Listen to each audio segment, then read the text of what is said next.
છેલ્લા 10 મહિનામાં મેં જે કંઈ કહ્યું છે આમ આદમી પાર્ટી બાબતે એ સાચું પડ્યું છે અને આજની તારીખથી 1 વર્ષની અંદર તમને નામ જો કહું છું કોણ ક્યાં હશે.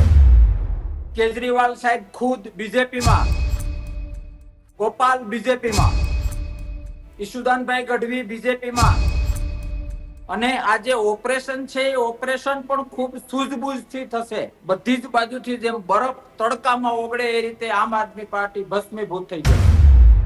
ગુજરાતની અંદર 22 કરતા પણ બદતર અને ખરાબ રિઝલ્ટ 27માં હશે.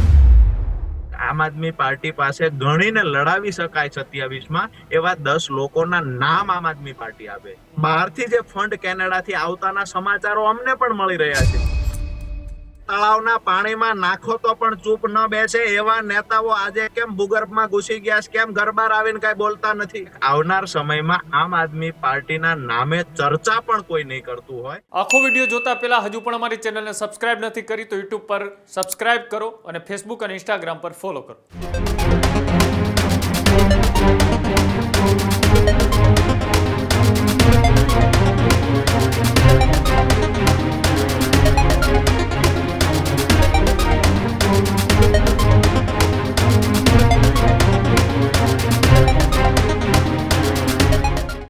ગુજરાતમાં હાલ કોઈ ચૂંટણી નથી, હાલ કોઈ એવો રાજકીય મુદ્દો પણ નથી કે આવનારા સમયમાં ગુજરાતની અંદર નજીકના ભવિષ્યની અંદર કોઈ એવી ચૂંટણી આવે અથવા તો કોઈ એવા સમીકરણો ગોઠવાય કે ત્યાં ગુજરાતની અંદર ઓપરેશન લોટસની શરૂઆત થાય.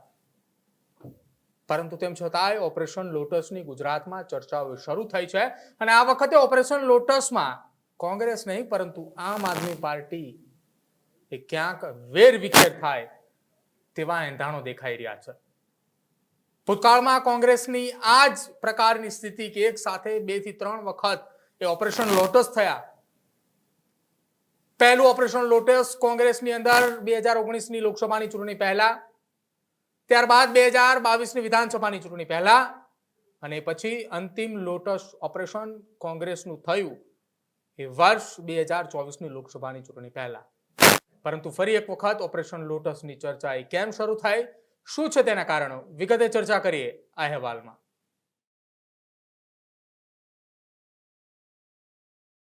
ગુજરાતમાં સ્થાનિક સ્વરાજ્યની ચૂંટણી પૂર્ણ થતાની સાથે જ પરિણામો એ ભારતીય જનતા પાર્ટી તરફેણમાં આવ્યા છે કે જ્યાં ગુજરાતની અંદર ચારે તરફ ભગવો લહેરાયો છે. પરંતુ તેની સામે આમ આદમી પાર્ટીએ પણ 1 જિલ્લા પંચાયત અને 10 જેટલી તાલુકા પંચાયત પર તેમનો દબદબો યથાવત રાખ્યો. જે આમ આદમી પાર્ટી સુરત શહેરથી બેઠી થઈ હતી એ સુરત શહેર તેમને ગુમાવ્યું. જ્યાં વિપક્ષ તરીકે સુરતની અંદર બેઠું હતું ત્યાં વિપક્ષની ભૂમિકા પણ આમ આદમી પાર્ટી ખોઈ બેઠું છે. અને તમામની વચ્ચે જ્યારે કેન્દ્રમાં રાજ્યસભાના એક સાથે 7 જેટલા સાંસદો તૂટ્યા છે અને 7 સાંસદો ભાજપની અંદર વિલીન થતાની સાથે જ હવે નેક્સ્ટ ટાર્ગેટ એ પંજાબ માનવામાં આવી રહ્યો હતો. પરંતુ પંજાબની પહેલા ગુજરાતમાં ઓપરેશન લોટસ શરૂ થાય તેવી વાતો એ ચર્ચાઈ રહી છે. કેમ ગુજરાતની અંદર ઓપરેશન લોટસ અને તેની પાછળના કારણો શું? તો એ પાછળ 2 મહત્વના ચહેરાઓ એ ખૂબ મોટી ભૂમિકાની અંદર હશે તેવી પણ ચર્ચાઓ શરૂ થઈ છે. જેમાંનો પહેલો ચહેરો એ કેન્દ્ર લેવલે સંદીપ પાઠક છે કે જેને ગુજરાતની અંદર વર્ષ 2022ની વિધાનસભાની ચૂંટણી અને પંજાબની વિધાનસભાની ચૂંટણીમાં મોટી ભૂમિકા ભજવી હતી. અને આ એ ચૂંટણીના પરિણામો આવતાની સાથે જ તેમને રાજ્યસભાના સાંસદ તરીકે પંજાબથી મોકલવામાં આવ્યા હતા. અને હવે વાત રહી બીજો ચહેરો કે જે ગુજરાતની અંદર રહ્યો, ગુજરાતમાં સત્તાની સામે વર્ષો સુધી લડાઈ લડી, ન માત્ર આમ આદમી પાર્ટીની અંદર રહી પરંતુ ખેડૂતોના સંગઠન તરીકે પણ તેમણે મહેનત કરી. એ રાજુ કરપડા કે જેઓએ સ્થાનિક સ્વરાજ્યની ચૂંટણીના બરોબર ફોર્મ ભરાવાના 4 થી 5 દિવસ પહેલા ભાજપની અંદર જોડાયા.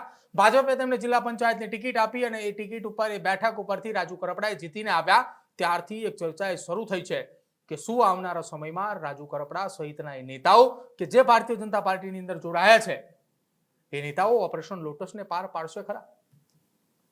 બસ આ જ ઓપરેશન લોટસને લઈ એ ચર્ચાઓ વહેતી હતી અને વહેતી ચર્ચાઓની વચ્ચે ન્યૂઝરૂમ ગુજરાતના એ શો ગર્જનાદની અંદર આમ આદમી પાર્ટીના 2 પૂર્વ નેતા કે જેમને ભવિષ્યવાણી કરી અને ભવિષ્યવાણી થતાની સાથે જ હવે ચર્ચાઓ જોરશોરથી શરૂ થઈ રહી છે કે શું ખરેખર વાસ્તવની અંદર આ ઘટનાઓ બનશે ખરા? શું એ 2 ચર્ચાઓ છે તેમાંની પહેલી ચર્ચા સાંભળો કરશનદાસ બાપુ ભાદરકાની, કે જેમણે નામ લઈ આમ આદમી પાર્ટીના દિગ્ગજ ચહેરાઓ કઈ રાજકીય પાર્ટીની અંદર જશે તેને લઈને ભવિષ્યવાણી કરીએ. તામ્રપત્ર ઉપર લખી લેજો. તામ્રપત્ર ઉપર આજ સુધી છેલ્લા 10 મહિનામાં મેં જે કંઈ કહ્યું છે આમ આદમી પાર્ટી બાબતે એ સાચું પડ્યું છે. અને આજની તારીખથી 1 વર્ષની અંદર મને 1 મિનિટ આપજો, હું તમને નામ જો કહું છું કોણ ક્યાં હશે. ગોપાલ બીજેપીમાં,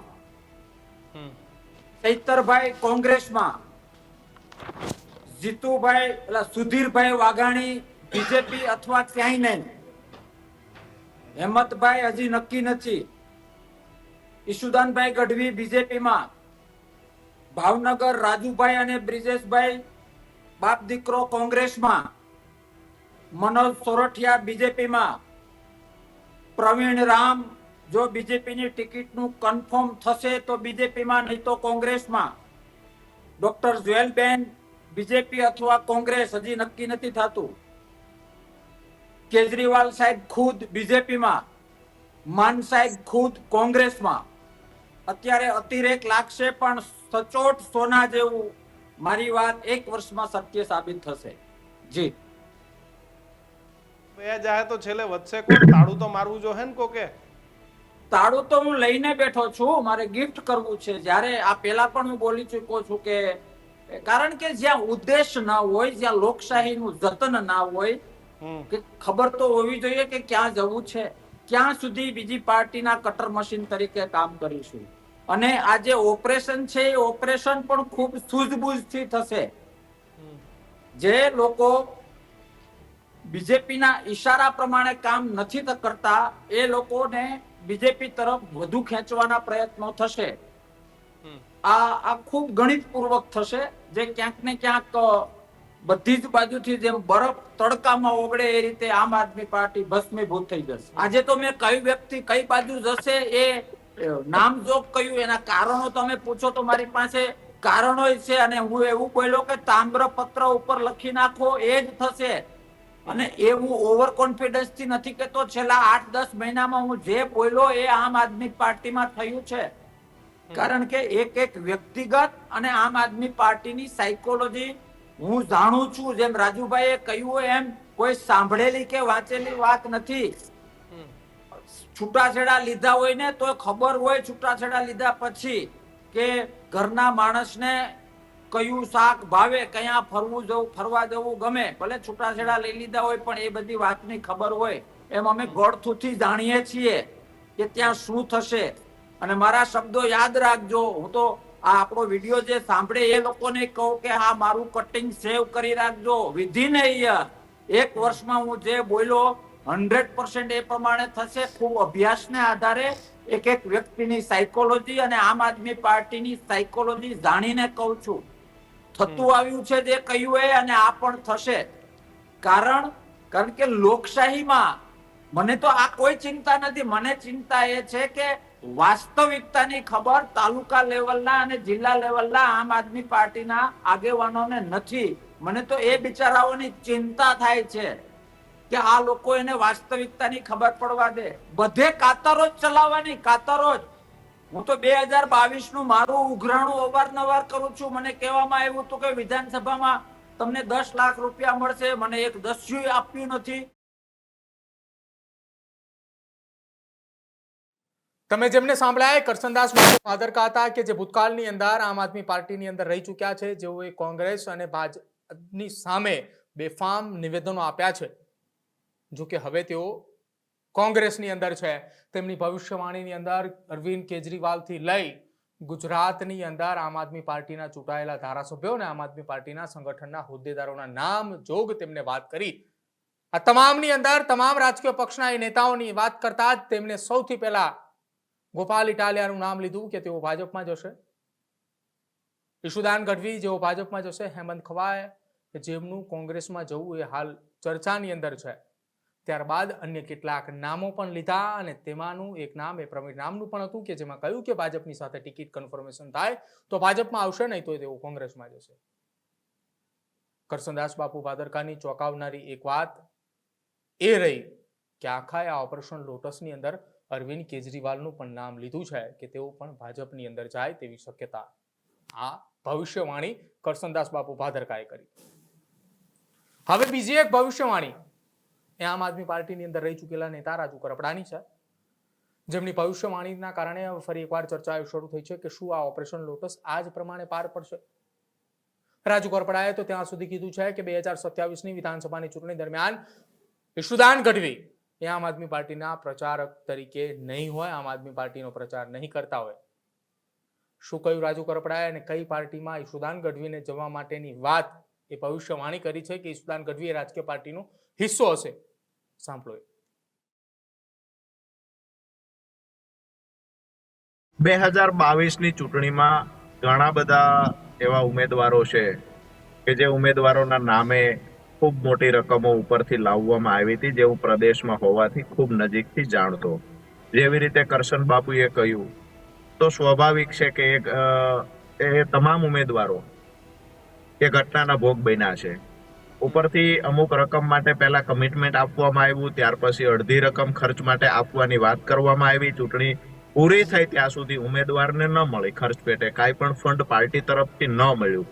ત્યારે ચૂંટણી પૂરી થઈ પછી એ જ સંદીપ પાઠક હતા કે જેને ક્રોસ ચેક કર્યું તો એને ખબર પડી કે એ વખતે પણ 30 થી 35 કરોડ રૂપિયા પ્રદેશના એવા એક બે નેતાઓ હતા જે ચાવ કરી ગયા સામાન્ય ઉમેદવારોના પૈસા, જે ચૂંટણી લડવા માટે પાર્ટીએ ઉપરથી મોકલ્યા હતા. અને આ વાસ્તવિકતા બધા લોકો જાણે છે કે 30 થી 35 કરોડ રૂપિયા એ વખતે કોણ ચાવ કરી ગયું. મહત્વની વાત એ છે કે પૈસા બનાવવા માટે ગુજરાતની જનતાને ગેરમાર્ગે દોરવાનું કામ જે થતું હતું, તો સુરતની જનતા જેવી રીતે દિલ્હીમાં તમાચો ગાલ પર માર્યો, એવી રીતે ગુજરાતમાં પણ ખાસ કરીને સુરતની જનતાએ આમ આદમી પાર્ટીની કરતૂતોથી વાકેફ થઈને ગાલ પર તમાચો માર્યો અને ચાણક્ય થઈને ફરતા હતા એને ઘરે મોકલી દીધા. નંબર 2 કે અહીંયા ગુજરાતમાં આજે મને એવું લાગે છે કે હવે આમ આદમી પાર્ટીની જે હાલત હતી એ એટલી બધી બદતર થઈ ગઈ છે કે આવનાર સમયમાં આમ આદમી પાર્ટીના નામે ચર્ચા પણ કોઈ નહીં કરતું હોય, અને આપણે પણ કોઈ એનો સવાલ પૂછે તો મને એવું લાગે છે કે મોઢું બગાડીને કહેશું પૂરું થઈ ગયું, શેની ચર્ચા કરીએ. આમ આદમી પાર્ટીની આજે સ્થિતિ એ છે કે આમ આદમી પાર્ટી પાસે ગણીને લડાવી શકાય 27માં એવા 10 લોકોના નામ આમ આદમી પાર્ટી આપે જેને ગુજરાતની જનતા જાણતી હોય. 10 ઉમેદવારો નામચીન ઉમેદવાર ઉભા કરી ન શકે આવી સ્થિતિમાં છે. ગુજરાતની અંદર 22 કરતા પણ બદતર અને ખરાબ રિઝલ્ટ 27માં હશે. મેં ભૂતકાળમાં પણ કહ્યું હતું અને એનું ઉત્તમ ઉદાહરણ આ સ્થાનિક સ્વરાજની ચૂંટણી છે. અહીંયા પણ જાણી જોઈને નહીં પણ કુદરતી આફતનો ભોગ બનીને રાંડ્યા હોય અને પછી કહીએ કે અમે શહીદ થવા ગયા હતા, તો મને એવું લાગે છે કે આ બિલકુલ વ્યાજબી નથી. અહીંયા આમ આદમી પાર્ટી માતમ મનાવવાની જગ્યાએ ઘણી વખત એવું પણ કહે છે કે અમે 400 સીટો લઈ આવ્યા, અમે 450 સીટો લઈ આવ્યા. વાસ્તવિકતા એ છે કે ઉમેદવારો કેટલા લડતા હતા. વોટ શેર આમ આદમી પાર્ટી હજુ સુધી બહાર નથી લાવી. શા માટે નથી લાવી? આમ આદમી પાર્ટીનો વોટ શેર 2022ની ચૂંટણી કરતા ઘટ્યો છે. શા માટે વોટ શેર બહાર નથી લાવતા? શા માટે એના આંકડા નથી બોલતા? આમ આદમી પાર્ટીના પ્રદેશના નેતાઓ એને તળાવના પાણીમાં નાખો તો પણ ચૂપ ન બેસે એવા નેતાઓ આજે કેમ ભૂગર્ભમાં ઘૂસી ગયા છે? કેમ ઘર બહાર આવીને કઈ બોલતા નથી? કેમ ખરેખર સવાલો ઉઠે છે તેના જવાબો નથી આપતા? પહેલાના સમયમાં પહેલા ચૂંટણી પહેલા પોતે સવાલો ઉભા કરતા, પોતે જવાબો આપતા હતા, ક્યાંય ડાટા નહોતા રહેતા.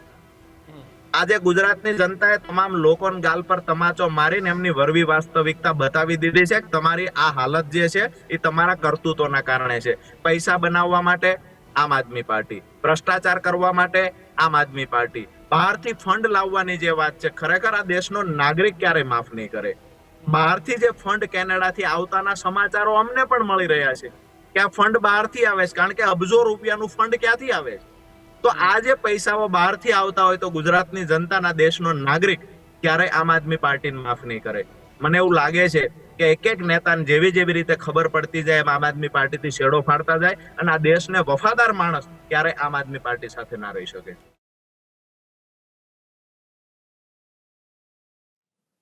તો ગુજરાતમાં એક પ્રતિષ્ઠિત અખબારની અંદર એ દાવો કરવામાં આવ્યો હતો કે ગુજરાતમાં ઓપરેશન લોટસ કમલ 2.0 ની શરૂઆત થશે કે જ્યાં આમ આદમી પાર્ટીના ચૂંટાયેલા પ્રતિનિધિ હોય, સંગઠનના હોદ્દેદારો હોય, એક બાદ એક પાર્ટી છોડશે ને પાર્ટી છોડતાની સાથે જ એ ભાજપની અંદર જોડાશે. પણ ક્યારેય ગુજરાતે નહોતું વિચાર્યું કે આવી કોઈ ગુજરાતની અંદર ભવિષ્યવાણી થશે કે એક રાજકીય પાર્ટીના દિગ્ગજો એક બાદ એક ખાલી થશે ને એ હવે કઈ રાજકીય પાર્ટીમાં જશે તેનું પણ લિસ્ટ સામે આવશે. કરશનદાસ બાપુ ભાદરકાએ તમામ રાજકીય નેતાઓના નામ લીધા, કઈ રાજકીય પાર્ટીમાં જશે તેનું પણ તેમણે વાત કરી. સાથે સાથે તેમણે એમ પણ જણાવ્યું કે મારી પાસે આ પાર્ટીને મારવા માટેનું તાળું મેં લઈને રાખ્યું છે. જ્યારે મને એવું લાગશે કે હવે તાળું મારવાનું છે ત્યારે હું જઈને તાળું મારી આવીશ. હવે આ ચર્ચા ગુજરાતની રાજનીતિમાં જોરશોરથી શરૂ થઈ છે કે જે આમ આદમી પાર્ટીએ ગુજરાતની અંદર તેમના રાજકીય પક્ષના એ નેતાઓ જે દમખમથી સત્તા પક્ષ અને વિરોધ પક્ષની ભૂમિકામાં રહેલા કોંગ્રેસના વિરોધની અંદર વારંવાર નિવેદનો આપતી હતી, એ જ પાર્ટીના નેતાઓ એક બાદ એક ખડી અને અન્ય રાજકીય પક્ષની અંદર સામેલ થશે. શું આ એક મહત્વાકાંક્ષા સંતોષવાની વાત છે કે પછી માત્ર ને માત્ર એ દેખાડો કરી અને અન્ય રાજકીય પક્ષની અંદર જઈ અન્ય જેમ નેતાઓએ બીજા રાજકીય પક્ષની અંદર જોડાઈ અને મંત્રી પદ અને ધારાસભ્ય પદ જેમ મળ્યું છે એમ આ નેતાઓની પણ એ જ મહત્વાકાંક્ષા છે. હવે જોવાનું રહેશે કે આ આગાહી, આ ભવિષ્યવાણીઓ ક્યારે, કયા સમયે શું થાય છે તેના પર સૌ કોઈનું મીંડાણ છે. આ જ પ્રકારની તમામ અપડેટ જોવા માટે ન્યૂઝરૂમ ગુજરાતને લાઇક, શેર અને સબસ્ક્રાઇબ કરવાનું ભૂલતા નહીં.